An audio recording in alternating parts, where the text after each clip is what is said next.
Hey guys, welcome back. And our question today comes from Angie in Topeka, Kansas. And Angie asks, what are good exercises or exercise guidelines for pregnant women in their first trimester? Well, the first way I am going to answer this is that I'm going to answer it the way we answer almost everything. It does depend, first and foremost. It does depend on the individual. It does depend on the female that that is pregnant and their circumstances. And what I would say is, and I've seen it in many different occasions. I've seen females that have exercised very intensely all the way up, until their birth. Like the day before their birth, exercise intensely, and had, were perfectly healthy, delivered perfectly healthy babies. And I've seen consequently the exact same thing, or the opposite of, women being bed rested for their entire pregnancy. So I have a few things written down. We want to cover general guidelines, and then you definitely want to talk to your fitness, your doctor, get your doctor's, prescription on exactly what you should do exercise-wise. If they give you the thumbs up, great. If they give you the thumbs down, first and foremost, listen to them. But here are some very general guidelines on the first trimester and exercise, and I'll also expand and go into second, third trimester and postpartum, because it all kind of runs together. One of the considerations first with pregnancy, especially in, I guess, the considerations get more and more. There has to be more consideration more and more into the different trimesters. There's obviously more considerations into the second and even more into the third. But some of the considerations are your blood circulation and the decreased oxygen. And so we always want to put ourselves into situations where that's going to, stay good, where the circulation and oxygen is going to stay as good as possible. So those have to be our considerations and what we're looking for. And for the most part is, I would say anything in moderation for most people is going to be fine. And for the most part, if someone is exercising before they are pregnant, then when they become pregnant, exercise is usually always fine. In moderation, it's definitely going to be okay.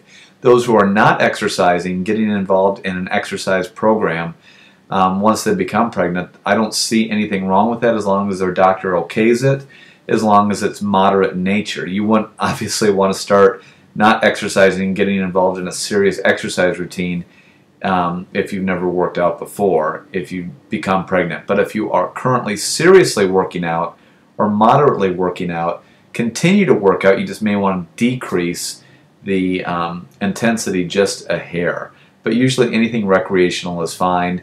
And in moderation it's going to be fine, because anything in an intense nature is going to have an effect on blood flow and circulation and oxygen.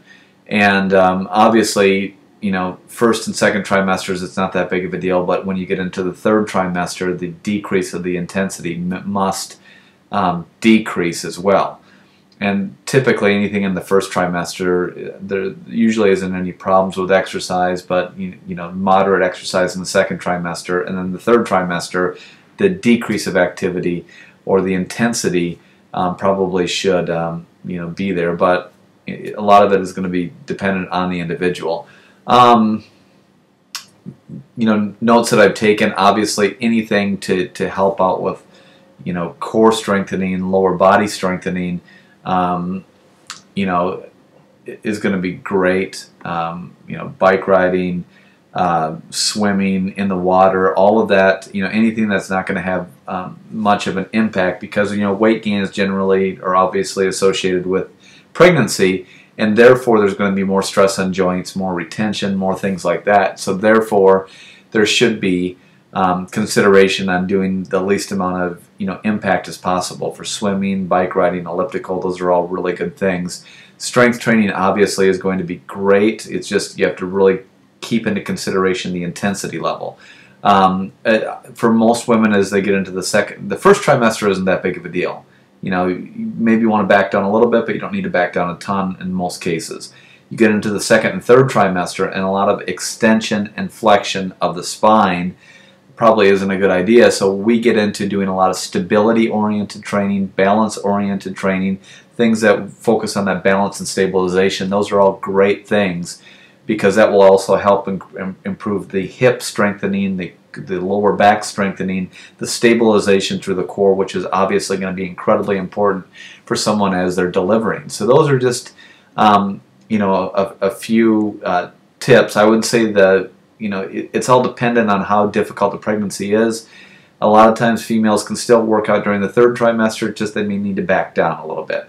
And then the same will hold true postpartum. They want to take it easy, get into moderate exercise, and gradually start increasing. So Angie, as far as what particular types of exercising, I think, you know, moderate strength training is good. Anything that is not necessarily flexing and extending the spine, but more focusing on the balance and stabilization of the core, the spine, the hips, all of that are going to be incredibly important, especially for the extra weight that they're going to be bearing.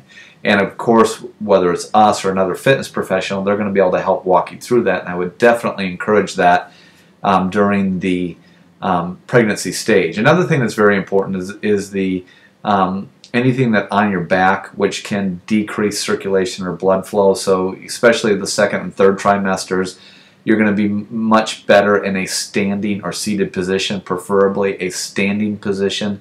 So you wouldn't want to do flat dumbbell presses. It would be better to do a standing dumbbell press, or you can use that analogy for, you know, pretty much anything, but try to be in standing of a position is fine. And then a good fitness professional will be able to walk you through on how to incorporate balance and stabilization into that. And finally, I would just want to touch really quickly on caloric intake, because you have to make sure that you take in necessary amounts of calories to be able to offset the calories expended for exercise. Obviously, when you're pregnant, you don't want to go into a calorie reduction stage where you're trying to lose weight, but you also don't need to, I understand the emotions that go into, I don't understand, but having 3 children and my wife being pregnant 3 times, I do understand the emotions that go into being pregnant, so sometimes it can be difficult not to eat. But there is also a threshold where eating too much isn't going to benefit you either. So typically, on the average, about 300 extra calories above what your maintenance level is. So if you figure out your resting metabolic rate, which we've covered in previous videos, your resting metabolic rate, what it takes for you to maintain your weight, add about 300 calories to that, and that's what you need for you know, during pregnancy. So a female who, let's say she figures out that she needs to take in 1,800 calories to maintain her weight, she would need to take in about 2,100 to 2,200 calories during pregnancy, you know, to offset the exercise, offset everything needed to make sure that she and the, you know, baby were fine. So I hope that answers your question, Angie. That I can't tie into specific exercises, but the decrease of intensity, focusing on overall body strength through moderate activity, moderate cardiovascular activity, nothing too intense, and overall stabilization, balance, and overall strength is probably the best thing. And of course, pay attention to what your doctor says, pay attention to how you feel, and maintain excellent fitness levels up to pregnancy and post-pregnancy. And by maintaining that and, you know, keeping somewhat of an eye on your nutrition, and, you know, that's going to be the best ability for you to stay in good condition while you're pregnant and have as quick a recovery as possible post-pregnancy. I hope that helps you out today, and thanks for joining us. You feel that something's wrong.